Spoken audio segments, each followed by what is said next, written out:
El programa Permanecer de la Vicerrectoría de Cultura y Bienestar de la Universidad del Cauca presenta Aprender en Casa, Saberes en Contexto para la Escuela y la Vida. Ok, muchas gracias. Yo les voy a presentar, digamos, en términos generales, lo que vamos a trabajar el día de hoy al respecto de matemáticas. ¿Listo? Hoy vamos a comenzar con la parte de interpretación y representación. Yo acá tengo una tabla, ¿cierto? Que es Colombia y, digamos, esto hace referencia al índice de precios al consumidor, el IPC. Entonces, miren muchachos que nosotros tenemos varias interpretaciones y lo primero que tendríamos que preguntarnos es si enfatizar qué es esto del IPC. Cuando nosotros estemos observando, voy a ir dando algunos tips, cuando estemos observando una tabla, ¿cierto? Como estas, nosotros tenemos que fijarnos primero en los títulos y segundo, por supuesto, en lo que está en los ejes horizontales y verticales al respecto. El IPC, en efecto, digamos que en términos generales, es un índice que interpreta la variabilidad, ¿cierto?, de la canasta familiar. Cuando digo canasta familiar, pues hay un sinnúmero de productos dentro de esta, y lo que está evaluando en este caso, ¿cierto?, es la variabilidad que hay en los diferentes años, pero también el comportamiento en los meses de esos determinados años. Más adelante, pues estaremos un poco profundizando acerca de esto. Les quise mostrar esta tabla porque si se pueden dar cuenta, por ahí me dijeron, hablaron de porcentajes. Nosotros necesitamos, para poder interpretar tablas y gráficas y ese tipo de representación, ¿cierto?, de datos, necesitamos varios aspectos y por ahí se mencionaba uno que es muy importante, que son los porcentajes. De eso vamos a estar hablando también el día de hoy.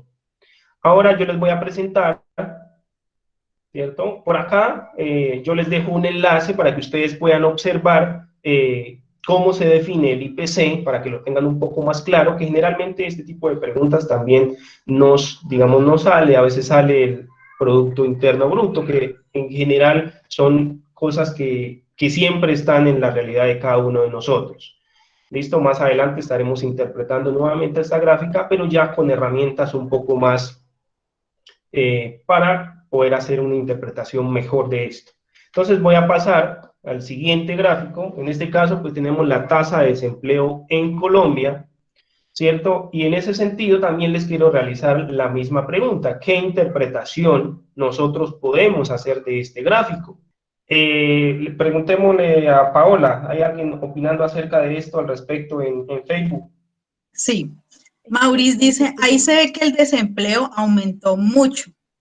Carla cuenta que es el porcentaje de la población colombiana en desempleo y cómo sube o baja por año. Se puede ver cómo la tasa de desempleo ha aumentado en el país. Yo pienso y observo que el gráfico nos da a entender el índice de desempleo en porcentaje según cada año por mediado de 3 meses, bajando y subiendo.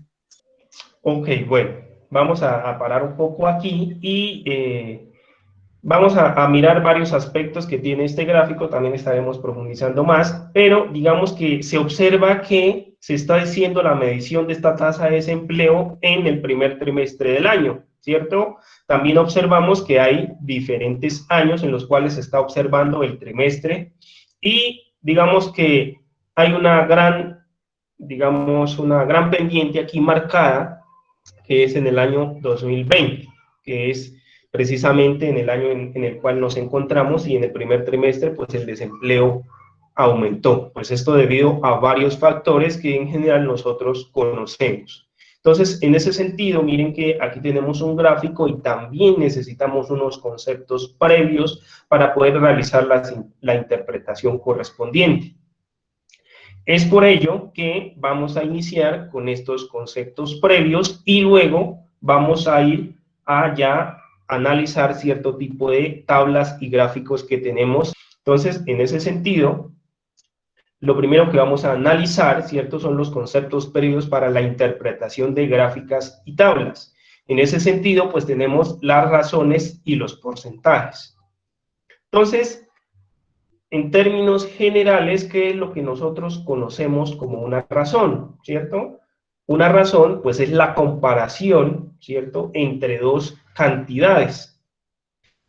Esas dos cantidades y, digamos, esa comparación se hace mediante un cociente, ¿cierto?, que lo tenemos determinado acá. Esto aquí lo podemos interpretar como 6 décimos, o, digamos, en términos un poco más generales, en términos de razones, pues tenemos que 6, digamos, en este caso es a 10. Aquí tenemos el ejemplo de cada 10 personas en Colombia, 6 son mujeres. Entonces, ahí nosotros podemos interpretar esta razón, digamos, en términos matemáticos, de esta manera. Entonces, otro ejemplo, ¿cierto?, de este tipo de razones que tenemos acá, por ejemplo, en una reunión la cantidad de asistentes es 135 personas, de las cuales 60 son mujeres y el resto son hombres. ¿Qué podemos decir al respecto? Entonces, ¿qué podríamos interpretar? La cantidad de hombres es 75, los hombres son mayoría, la razón entre la cantidad de hombres y mujeres es de 60 a 75. En la reunión, 4 de cada 9 personas son mujeres.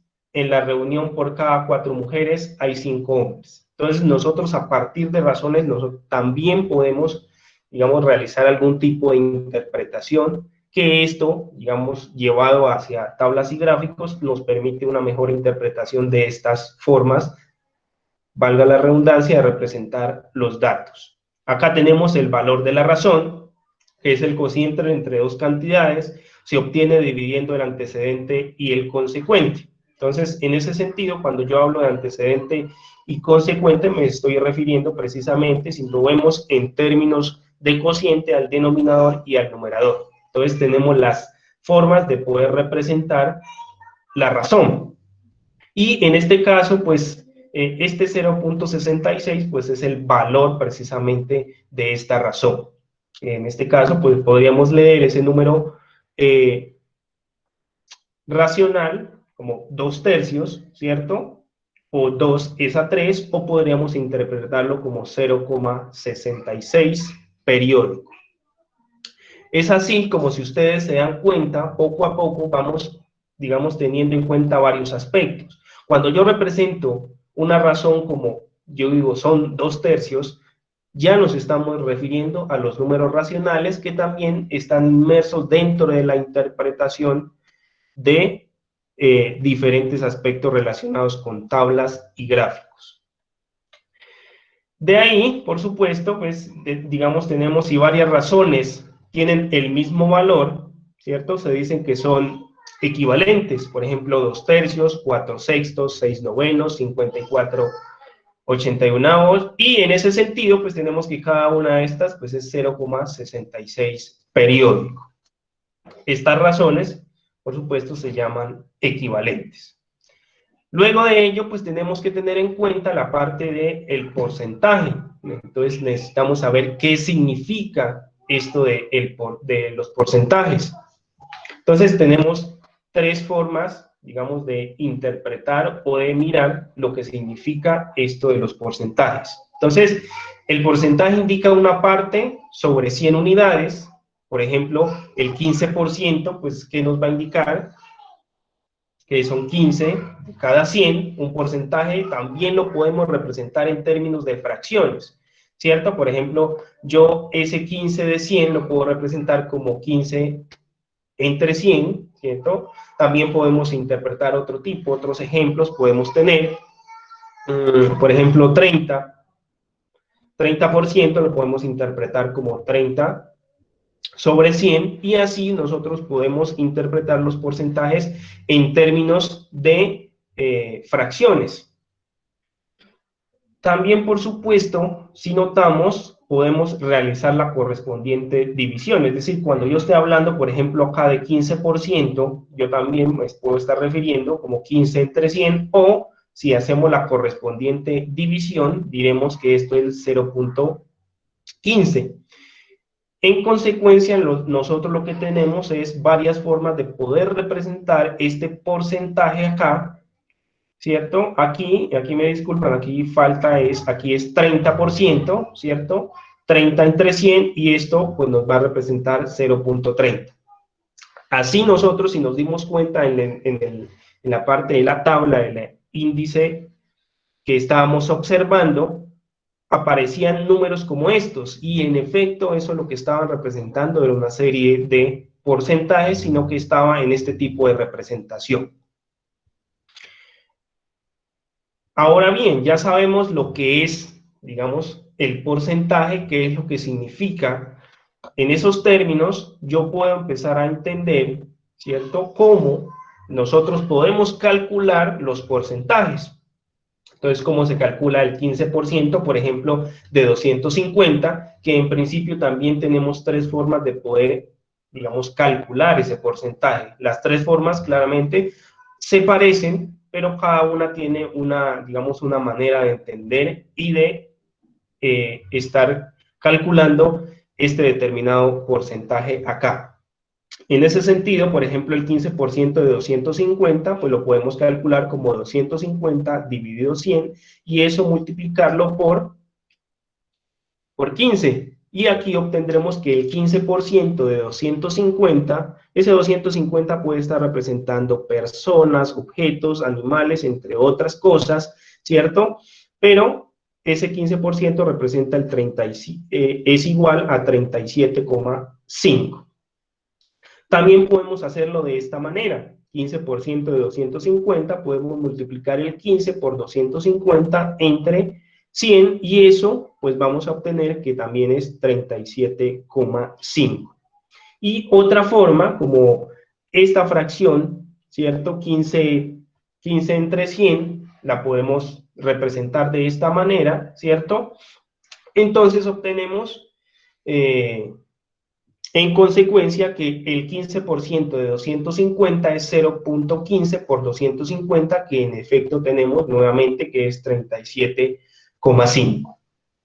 Entonces, en ese sentido, nosotros tenemos una forma, ya sabemos lo que es el porcentaje, tenemos tres formas de poder calcularlo, y también vamos a tener tres o más formas de poder mirar en qué situaciones o en qué cosas se presentan los porcentajes y cómo nosotros podemos entrar a interpretar diferentes situaciones o problemas que estén presentes en la vida cotidiana. Es así como, digamos, como les comentaba, pues tenemos al menos tres formas de nosotros poder utilizar y tener en cuenta los porcentajes. Entonces, aquí les presento tres situaciones en las cuales se las voy a ir describiendo poco a poco y vamos a ir interpretando cómo está interactuando el porcentaje y cómo es que en esa situación se establece el porcentaje y cómo además podemos hacer los respectivos cálculos dependiendo de lo que nos estén preguntando. Entonces, por ejemplo, en la primera tenemos, de los 600 estudiantes que comienzan en primer semestre en una universidad, el 25 no termina.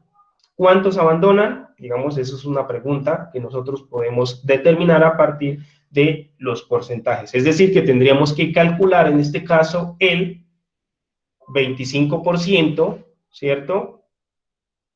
Tendremos que calcular el 25% de 600, en este caso, aquí tenemos las formas de calcularlo, acá está la primera, 600 por 25 entre 100, también podemos calcularlo como 600 por 0.25, también podemos hacerlo 600 entre 100 por 25 y al final obtener, ¿cierto?, este resultado. Es decir, que 150 personas o 150 estudiantes no terminan en ese sentido.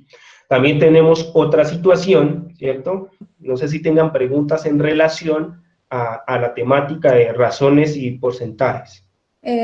Junior, por acá en mi Kate dice que si el porcentaje solo se puede, en el porcentaje solo se puede tener 100 unidades.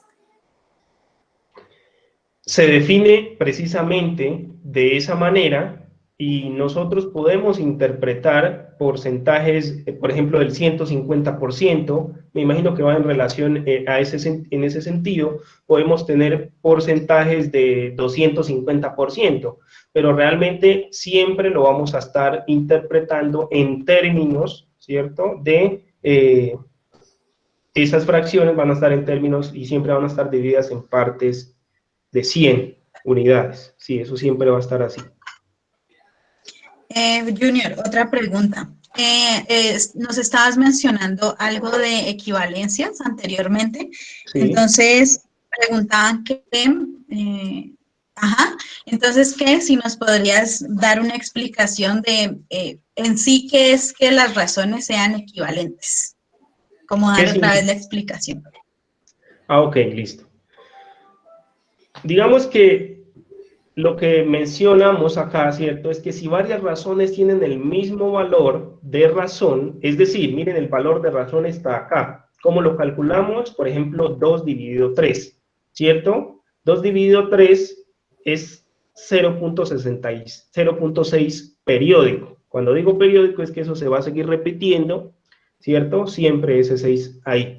Entonces, en este caso tenemos 2 tercios y 4 sextos, por ejemplo. Si nosotros hiciéramos la división 4 sextos, 4 entre 6, pues en efecto nos daría este 0,66 que está en la parte de acá.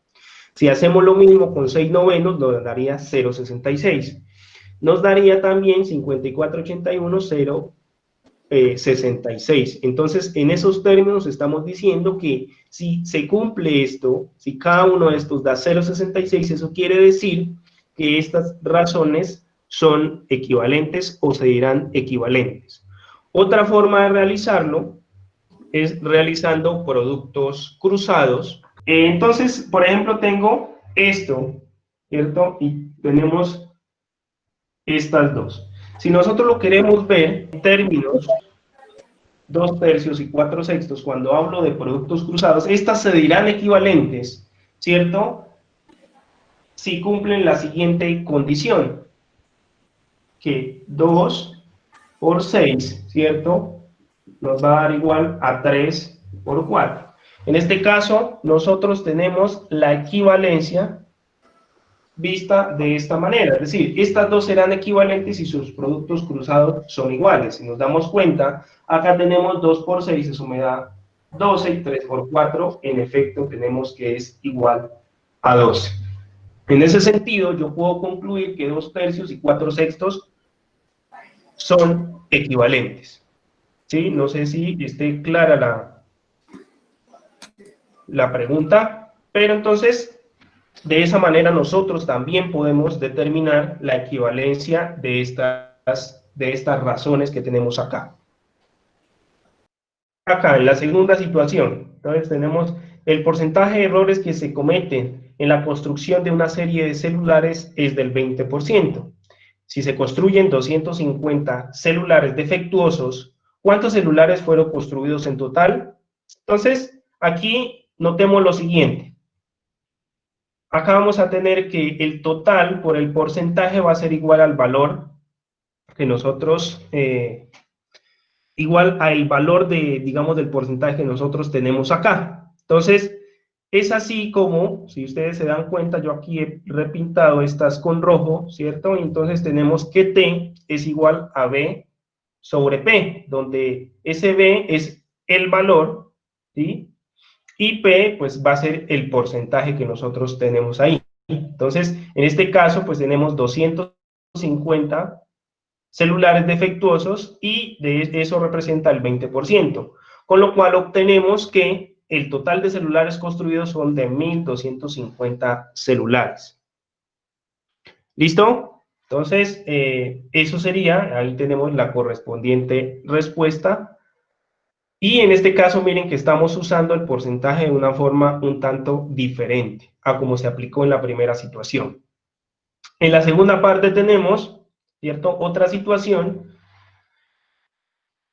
Unas zapatillas que valen, digamos, en principio 35.000 pesos, a esas zapatillas se les hace un descuento de 7.000. Entonces, ¿cuál es el porcentaje que se descontó? Entonces, tenemos 35.000 por P.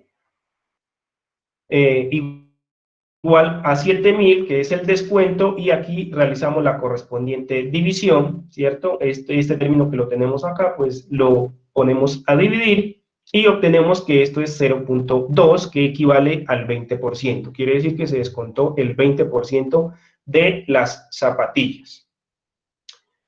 Y con esto pues damos más o menos cerramos la parte de los porcentajes que tenemos aquí, las tres situaciones presentes.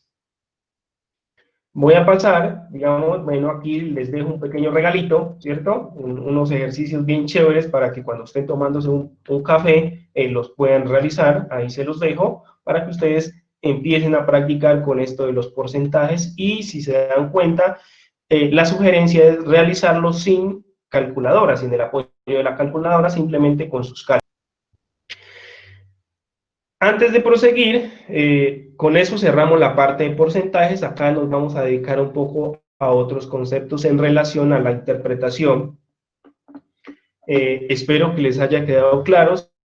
Si no, pues por favor anotamos las preguntas y nos devolvemos si es el caso. Entonces, algo importante que nosotros debemos tener en cuenta es que en general los datos que nosotros tenemos representados en las tablas y gráficas son datos estadísticos.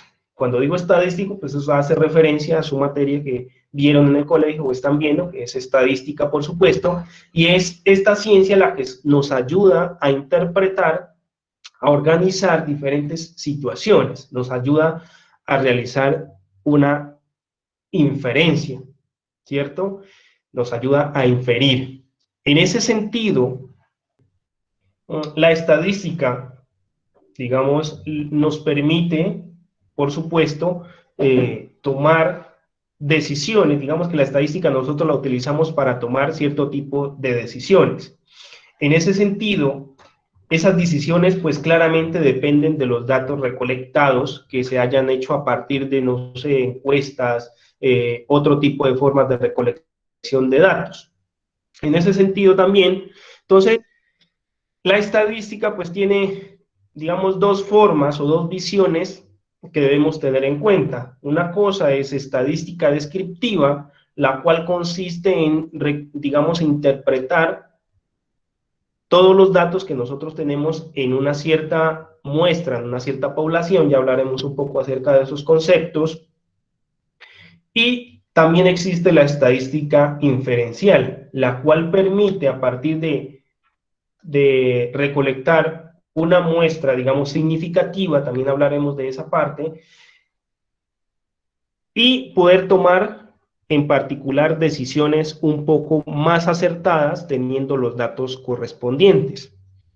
Casi en todas las actividades que usted se encuentra en la vida cotidiana, se utiliza estadística, ya sea de tipo descriptivo o de tipo inferencial. En ese sentido, no solamente la estadística la utilizamos, no solamente la estadística la utiliza la gente que sabe muchísimo de matemáticas y de estadística en particular, sino ustedes todo el tiempo están utilizando las estadísticas para poder interpretar lo que sucede en nuestro entorno. Es así que esta ciencia se hace muy importante para nosotros tener en cuenta algunas características que, digamos, trata de realizarse. Pues la estadística, por supuesto, también tiene sus métodos. Esos métodos y procedimientos también los da la estadística, como les dije, y la estadística nos sirve también y la podemos interpretar de una mejor manera utilizando, por supuesto, tablas y gráficos. En ese sentido, pues vamos a ver algunos conceptos también relacionados con esta parte. También los invito, por supuesto, a que ustedes sigan incursionando en esta ciencia que nos permite realizar muchas cosas y analizar muchas situaciones. Para tener en cuenta acá, pues claramente lo que les decía antes, lo que es una población, ¿cierto? Y lo que es una muestra. Digamos que a lo que hace referencia es básicamente a un conjunto de sujetos, y nosotros nos vamos un poco y relacionamos esto con la teoría de conjuntos, podemos decir que la población es como un conjunto universal, en ese sentido. Y la muestra, pues, es un subconjunto de ese conjunto que nosotros tenemos, ¿sí? Básicamente nosotros podemos referirnos a eso. Entonces, podemos tener, digamos, en la población personas, animales, productos, podemos tener, en cierto sentido, algún tipo de situación en la cual se definan cierto tipo de variables estadísticas que poco a poco iremos teniendo en cuenta. Y, por supuesto, tenemos las muestras, que realmente con estas muestras es la que trabajamos mucho con estadística inferencial, porque nos permite, a partir de una muestra significativa, una muestra, tener un análisis un poco más general, ¿cierto?, de alguna situación que esté sucediendo. Por ejemplo, digamos, en las elecciones o antes de las elecciones, ustedes han visto que se proyectan las encuestas y que tal candidato está primero en las encuestas. Precisamente se hace esta encuesta, que es una forma de recolección de datos, en la cual se toma una muestra de la población. Si se han dado cuenta, alrededor son de 1.200 personas a 1.500 personas, que esa es la muestra, y con esa muestra infieren y dicen que digamos que la popularidad o la intención de voto de los colombianos es una u otra, dependiendo del candidato. Y entonces se van haciendo este tipo de proyecciones, y si esto se hace a partir de la estadística inferencial. ¿Listo? Entonces, en ese sentido, nosotros tenemos también, por supuesto, una herramienta muy potente. También, digamos, si lo relacionamos con lo que está pasando en la realidad, en nuestro contexto, que es, por supuesto, la pandemia, también se hacen ese tipo de proyecciones y se crean cierto tipo de modelos. Bueno, estoy hablando como también muy elevado, pero digamos que la estadística es una herramienta súper potente para hacer los análisis que se están haciendo en este momento. ¿Listo? No voy a profundizar mucho, pero debemos tener en cuenta que esta herramienta está ahí para utilizarla. ¿Listo? Otras cosas que debemos tener en cuenta también para trabajar y analizar las gráficas son, por supuesto, las medidas de tendencia central. Estas medidas de tendencia central, digamos, hacen referencia, por supuesto, como su nombre lo indica, digamos, a que si nosotros queremos analizar, por ejemplo, una cierta situación, nos permite interpretar cuál es la tendencia que tiene el comportamiento de esa situación, la tendencia de los datos, por ejemplo. En ese sentido, pues tenemos acá la media aritmética, y coloco entre paréntesis para datos no agrupados. Es así como tenemos dos características, los datos agrupados y los datos no agrupados. Entonces, para cada una de estas podemos calcular la media aritmética, y esta media aritmética es más conocida como promedio. Me imagino que ustedes sí saben que a usted le dicen calcule el promedio de sus notas de matemáticas, por ejemplo. Entonces, usted lo que hace es un procedimiento que le han enseñado, ¿cierto? Y con eso, pues, determinan su promedio, y ese es el que les queda en su registro de notas, en un registro de calificaciones. Tenemos ahora, ¿cierto?, la media aritmética, ¿cierto?, que es una medida, por supuesto, como se menciona, de tendencia central. Nosotros la llamamos promedio. Entonces, la media, ¿qué es lo que hace? Voy a explicar un poco esta situación que aparece acá, que a veces puede ser más ruido que otra cosa. Miren lo que nosotros tenemos aquí, ¿cierto? ¿Cómo calculamos la media? Entonces, yo tengo n, el tamaño, digamos, de una muestra determinada que contiene valores u observaciones. Esos valores u observaciones, pues los tenemos aquí, x1, x2, x3, xn. Entonces, ¿cómo se calcula esta media? Pues tomando todos los valores, sumándolos y dividiendo entre el número de datos correspondientes acá. Entonces, en ese sentido, yo puedo calcular la media. Este símbolo que aparece acá, si no lo conocen, ese es el símbolo de sumatoria, y lo que me está diciendo es que yo voy a sumar, ¿cierto?, los valores que tengo acá, ¿sí? ¿Cuántos valores tengo? Pues tengo n valores, entonces eso es lo que yo estoy teniendo aquí. En ese sentido, pues tenemos un ejemplo aquí relacionado con con el cálculo de la media. Entonces, por ejemplo, tenemos que un dato, ¿cierto? X1 es 3, X2 es 15, X3 es 9. Entonces, podemos decir que estos datos es la edad, ¿cierto? Por ejemplo, de niños, ¿cierto? ¿De cuántos niños? En este caso tenemos de 7 niños y nosotros queremos saber el promedio de esa edad. Entonces, ¿qué es lo que hacemos? Pues sumamos todos los datos y lo dividimos entre la cantidad de datos que tenemos acá. Entonces, 13 más 15 más 9 más 6 más 4 más 10, más 12 más 11 dividido 7, eso es igual a 10. ¿Sí? Ese es nuestro promedio o nuestra media aritmética.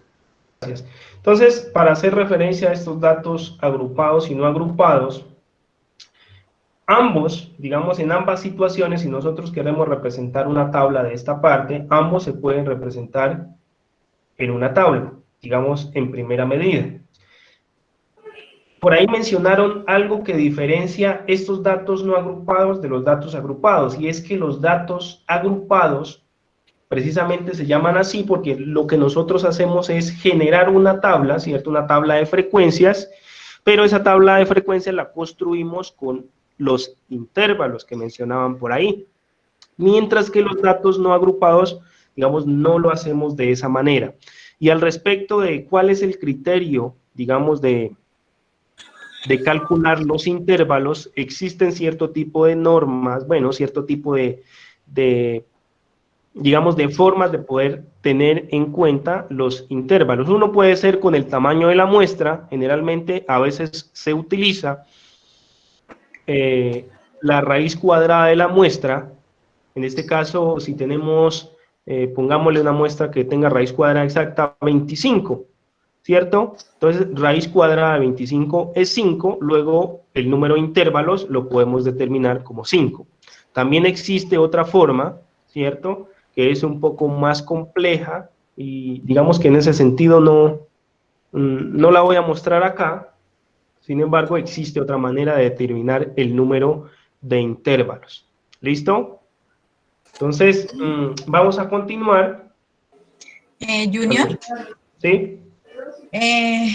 hacían una pregunta que era que si la tendencia es igual al promedio. Sí tienen mucha relación, no necesariamente son lo mismo. Y que si nos puedes explicar, pues así como rápidamente, el símbolo de la sumatoria, digamos que en la fórmula que nos estás presentando de media aritmética. Ok, se van a dar cuenta que es bien, digamos, no es tan complejo, en realidad es una forma de resumir ahí lo que nosotros tenemos. Entonces, eso lo voy a hacer acá en el tablero porque no lo tengo en las diapositivas. Bueno, entonces, voy a explicarlo no con un ejemplo, digamos, lo van a entender un poco más sencillo. Por ejemplo, si yo quiero hacer lo siguiente, por ejemplo, ¿qué tal si yo quisiera sumar, ¿cierto? 1, quisiera sumar el 2, quisiera sumar el 3, ¿cierto? 4, y así, quisiera seguir sumando hasta un número determinado, digamos, n. Entonces, esta forma acá, muchachos, de tenerlo, digamos que es una forma expandida, por decirlo así. Entonces, ¿qué es lo que se pensara? Digamos, los matemáticos, no yo, en realidad. Entonces, esto yo lo puedo, ¿cierto?, reescribir de la siguiente manera. Entonces, voy a empezar a explicar cada uno de los datos digamos, que aparecen acá. Primero, este símbolo, que es el símbolo, en realidad es la letra sigma mayúscula, ¿cierto?, que es utilizada como el símbolo de sumatoria. Entonces, esta sumatoria lo que va a representar, muchachos, es estos más que aparecen aquí, ¿sí? Y entonces, si ustedes se dan cuenta, hay una cantidad de datos, y entonces yo los puedo contar. Entonces, aquí va a aparecer lo que se denomina un contador, ¿cierto? Entonces, tengo mi primer dato, segundo dato, tercer dato, ¿cierto? Y así sucesivamente. Yo quiero sumar esos datos. ¿Desde dónde voy a empezar? Pues voy a empezar desde 1. Entonces, coloco mi contador a regir desde 1 hasta dónde voy a llegar. Digamos que este n sea 10. Entonces voy a ir sumando desde 1 hasta 10. ¿Y qué estoy sumando? Si se dan cuenta, cuando i vale 1, pues aquí colocaría el 1. Cuando i vale 2, pues colocaría el 2. Entonces una forma de escribir esta parte, pues es decir, ¿cierto? Voy a sumar todos los números del 1 al 10. Entonces, una forma de reescribir esa parte es escribir este símbolo o digamos, esta forma resumida de escribir lo mismo que tenemos acá. Entonces, voy a ir desde igual 1 hasta 10 y entonces esta i, que es el contador que tengo acá, empieza a variar. Esa es como la forma de nosotros poder tener esta forma así grande, ¿cierto?, a reducirlo a este símbolo que tenemos acá. Entonces, yo lo que voy a hacer es sumar estos datos, 1, 5, 20, 8, 4. Entonces, cada uno de esos datos tiene una posición. Esta será la posición 1, la posición 2, la posición 3, la posición 4, la posición 5. Entonces, a lo que hace referencia en este caso este contador que aparece aquí, este k igual 1, es que aquí voy a empezar a sumar desde el primer dato hasta llegar al quinto dato. Entonces, en vez de colocar toda esta situación aquí así, miren, en vez de colocar estas comas, voy a colocar aquí más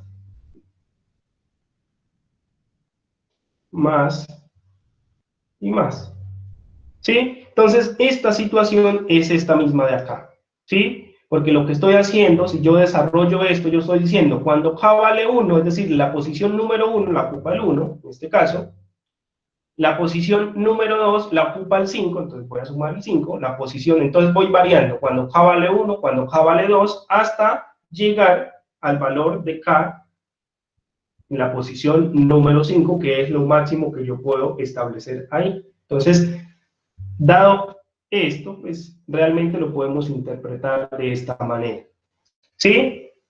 Lo mismo sucede si yo quisiera, ahora qué tal si yo quisiera calcular el promedio de esto, de lo que tengo aquí.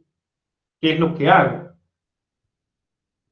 Entonces, si yo tengo el promedio, ¿qué es lo que significa? Suma todos los datos y divídalos entre la cantidad de datos que tenemos ahí. Como la cantidad de datos que tenemos ahí es 5, entonces yo puedo decir que todo esto, como esto es un número, yo lo puedo dividir entre la cantidad de datos, que en este caso será 5. Entonces, realmente, esto es lo que está interpretando, ¿cierto? De esta manera se está interpretando el promedio, en este caso, de estos datos.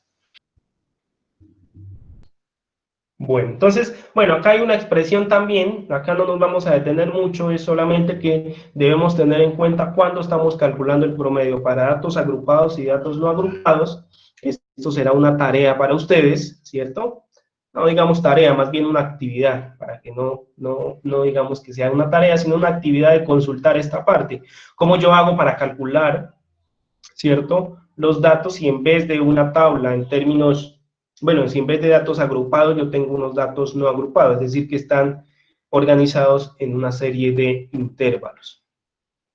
Entonces, esa quedará como una pequeña actividad. Por acá tenemos lo que se denomina la mediana, y la mediana realmente lo que representa es, la mediana divide, ¿cierto?, los datos en un 50 y un 50%, ¿sí? Si nos damos cuenta acá, lo que está haciendo, lo primero que tenemos que tener en cuenta para organizar la mediana para datos no agrupados es organizar precisamente estos datos, ya sea de forma ascendente o descendente.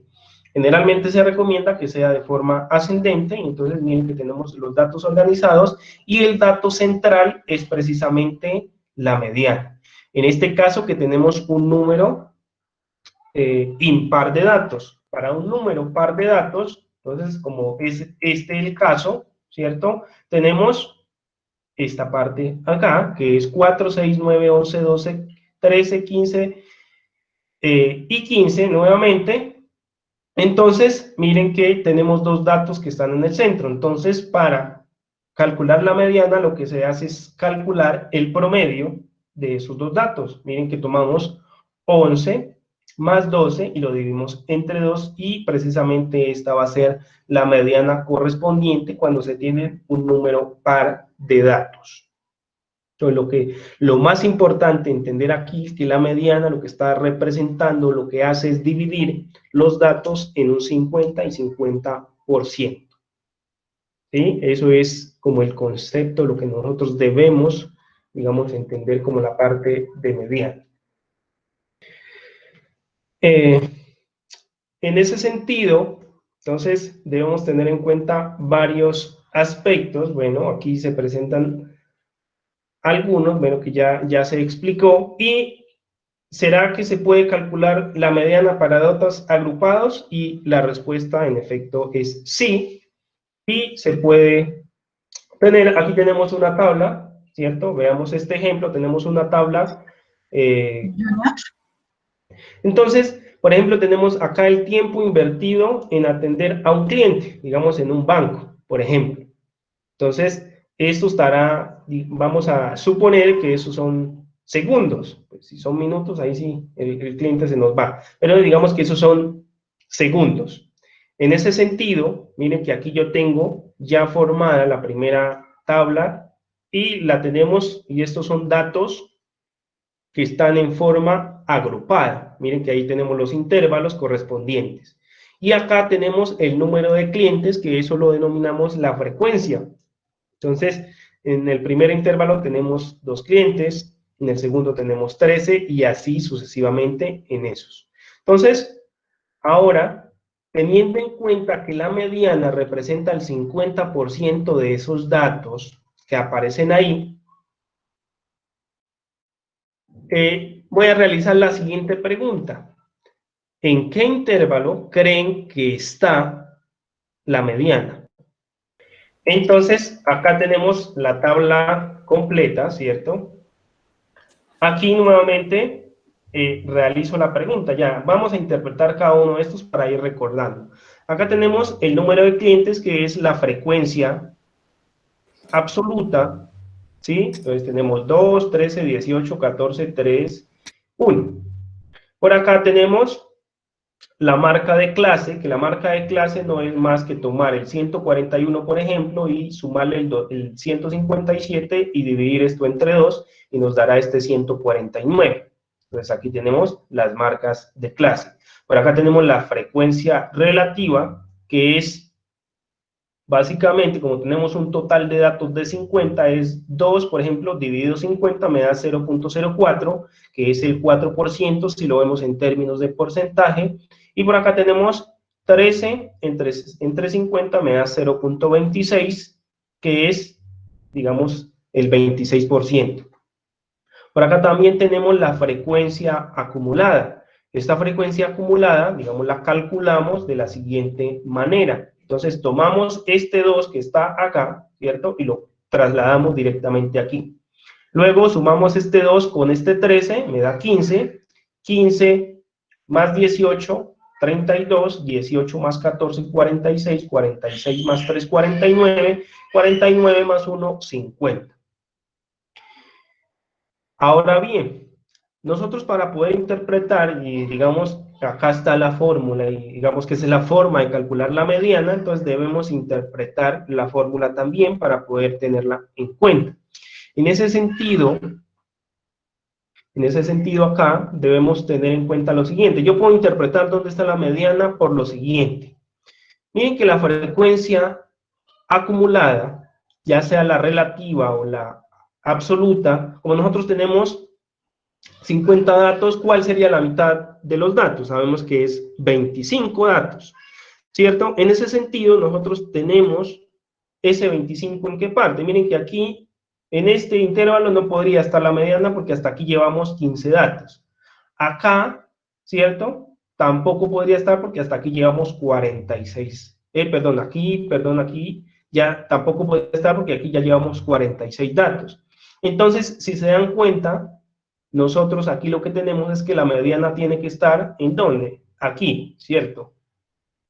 En esta parte tendría que estar la mediana, es decir, debería ser entre 173 y 189, puesto que aquí están configurados 32 datos y aquí, digamos que la mitad es 25, entonces, por supuesto, tendría que estar por aquí. ¿Listo? Pero vamos a verificar eso con la fórmula. Entonces, en ese sentido, esta fórmula nos sirve con la interpretación que acabé de hacer, porque si se dan cuenta, la mediana es el límite inferior mediana, dice acá. Es decir, tenemos que sospechar en dónde está. Eso es, digamos, el análisis que yo hice acá. Luego, ¿qué es lo que hay que hacer? Dice que es el límite superior menos el límite inferior. Como nosotros sabemos que la mediana tiene que estar acá, entonces tienen que ser estos límites, 189 y 173, ¿cierto? Y acá tenemos 0.5 menos la frecuencia relativa anterior.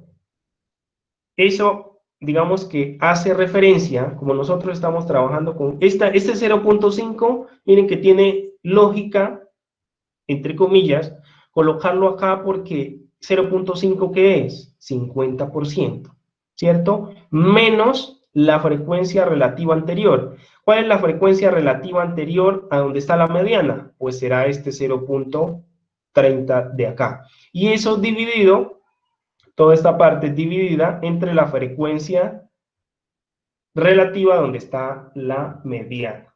En ese sentido, tendría que ser este número que aparece aquí, ¿sí? Entonces, miremos, en efecto, acá,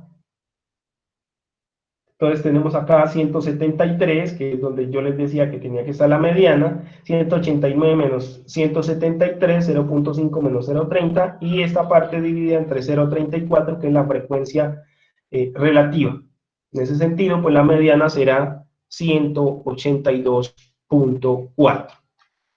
¿Sí? Aquí tenemos una forma de calcular la mediana, pero tenemos que sospechar dónde está, porque si no, no podríamos calcularla. Y por último, pues tenemos la moda. Entonces, la moda de una serie de datos será el dato que tiene mayor frecuencia absoluta. Esto, datos no agrupados. La moda también tiene una forma de calcularse, pero no la vamos a trabajar acá porque es un poco dispendiosa también esa forma. ¿Listo? Cerramos aquí la parte de estadística, conceptos previos para poder interpretar las gráficas, y vamos a los tipos de gráficas. Pues aquí debemos tener en cuenta varias cosas, también varios aspectos. Estas tablas pues son un esquema que organiza, clasifica y resume los datos, eso es importante. Dentro de las tablas se pueden tener las variables estadísticas, ¿cierto? Y una variable estadística pues es una característica, una cualidad que poseen los individuos de una cierta población, ¿cierto? Las variables se clasifican en cuantitativas, y estas cuantitativas se clasifican en discretas y continuas. Y también tenemos otra clasificación que son las cualitativas, que se clasifican en ordinales y nominales. No voy a profundizar mucho, se los dejo como tarea esta parte, como actividad para que consultemos. Entonces aquí tenemos los tipos de tablas estadísticas. Entonces tenemos una tabla simple. Acá tenemos una característica, miren que acá va la variable, por acá tenemos la población y por acá tenemos el título o lo que se está representando en la tabla, ¿sí? Esta es una tabla sencilla en las cuales nosotros también debemos tener en cuenta. Entonces, para leer una tabla correctamente, debemos tener en cuenta las entradas que tiene dicha tabla. En ese sentido, si se dan cuenta, pues tenemos una sola entrada, ¿cierto? Y pues ahí lo que está, y el título, por supuesto, hay que interpretar ese título para saber de qué se está hablando, ¿sí? También tenemos otro tipo de tabla, que es la tabla de entrada doble, y aquí característica tenemos la doble entrada, tenemos por ejemplo las secciones A, B y C, y también tenemos una clasificación entre hombre y mujeres, entonces tenemos la doble entrada correspondiente ahí. De esta tabla nosotros podemos preguntar, por ejemplo, cuántas mujeres y cuántos hombres hay en cada sección. Por ejemplo, podríamos preguntar eso. También podemos preguntar cuál es el total de mujeres y hombres de todo el grado. en cuántas secciones está dividido sexto grado de primaria, por ejemplo, cuántos estudiantes tiene cada sección y en qué sección hay más mujeres, ¿sí? De esa manera nosotros podemos también hacer lectura de estas entradas. Ahora miren, volvemos nuevamente a la tabla que presenté al inicio, ya con unas herramientas un poco más potentes, ¿cierto? Ahora sí podemos realizar una mejor interpretación, ¿cierto?, de esta tabla del índice de precios al consumidor, IPC. Así, por ejemplo, en el 2013, en enero de 2013, tenemos un IPC de 0.30, ¿cierto? Que yo podría también, digamos, determinar y decir que es el 30%, es decir, que nuestra canasta familiar aumentó en un 30% en enero de 2013. Miren que el IPC es súper importante porque con este IPC es que determinan la inflación, ¿cierto? Ustedes han escuchado ese término. La inflación de este año está proyectada para 3.4, 3.8 y de acuerdo a la inflación, pues le vamos a subir o no al salario mínimo correspondiente. ¿En dónde está el IPC más alto? ¿En qué año? Acá en Facebook dicen que en el año 2015 está el IPC más alto. ¿Qué significa el IPC negativo? Milian dice que significa que bajaron los precios. Listo, miren que de acuerdo a lo que nosotros más o menos conocemos del IPC, ¿cierto? Otra pregunta que podría realizarse, ¿qué nos favorece? ¿Un IPC alto o un IPC bajo? Por acá Milian dice que un IPC bajo. ¿Listo? Bueno, entonces, en ese sentido, pues aquí nosotros tenemos un poco más de herramientas y podemos decir, bueno, ese no es el promedio porque tal cosa, o podemos decir, claro, esa es la sumatoria, o podemos hablar en términos de este IPC, en términos de porcentaje. Por ejemplo, si yo le pregunto a alguna persona, 1.15, febrero de 2015, ¿qué significa en términos de porcentaje? José dice que aumentó el 115% de los precios. Aumentó, me gusta esa respuesta, aumentó con respecto a qué. Daniela dice que la comparación se hace del mes y año. Aumenta con respecto al mes anterior. Listo. Miren que nosotros podemos sacar y leer varios datos, varias cosas de esta tabla que aparece acá. Nosotros podemos comparar por año, podemos comparar por meses. Bueno, a esta pregunta se las voy a dejar ahí como un pequeño regalo. No la voy a hacer el análisis porque tenemos poco tiempo. Sí, digamos, si alcanzamos, nos devolvemos a esta. Se las dejo como detalle ahí. Bueno, por acá tenemos gráficas estadísticas, ¿cierto? Este es un tipo de representación de datos o información que tiene varias funciones. Una de ellas, pues, es hacer visibles los datos que representa, mostrar los posibles cambios de esos datos en el tiempo o en el espacio, evidenciar las relaciones que pueden existir entre los datos que representan, sistematizar o sintetizar los datos, aclarar y completar las tablas y las exposiciones teóricas o cuantitativas. Y estas es como las funciones que nosotros tenemos. Ahora, interpretación de gráficas estadísticas, bueno, yo ahí coloqué, ¿y esto para qué es que nos sirve, cierto? Entonces, algo de relación tiene con las funciones de esta parte. Entonces, sirve para comprender la información, entender la realidad social, económica, política, llevar a cabo investigaciones, discutir o comunicar las propias opiniones sobre la información de las estadísticas, entre otras, ¿cierto? De acuerdo a esto, nosotros tenemos unos ejemplos. Acá se me fue muy pequeño nuevamente el ejemplo que tenía acá, pero digamos lo relevante acá y los tips que hay que tener en cuenta acá para poder leer un gráfico correctamente, ¿cierto? Es que nosotros tenemos varias lecturas. Entonces tenemos una lectura literal, tenemos una lectura crítica y también tenemos una lectura hipotética. En ese sentido, y con este ejemplo que tenemos aquí, ¿cierto? En la lectura literal, ¿qué es lo que hago? Leo la información que está en la gráfica, ¿cierto? En este caso se lee, ¿cierto? Venta de artículos durante el año 2018 al 2020. ¿Sí? En ese caso tenemos esa parte. Entonces tenemos collares y tenemos anillos y, digamos, el otro producto que tenemos ahí.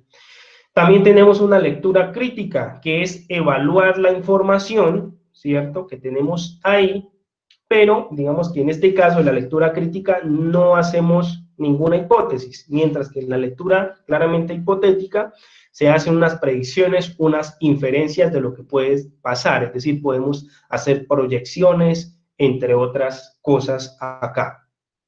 Acá pues tenemos cierto tipo de gráficas, ¿cierto? Tenemos la representación en gráfica de barras, que es la que nosotros vemos acá, ¿cierto? Tenemos también otro tipo de gráficas. Acá, digamos, característica principal, nosotros tenemos las barras correspondientes, si se dan cuenta, en la parte izquierda tenemos los porcentajes, en la parte inferior tenemos una determinada, digamos, tenemos los años en este caso, ¿cierto? Y en general estas gráficas van a estar dispuestas de esta manera. Es así como en este ejemplo tenemos la población en diferentes años. Entonces, la interpretación que yo puedo hacer en el año 2000, ¿cierto? Tenemos niños y tenemos que una población del 10%.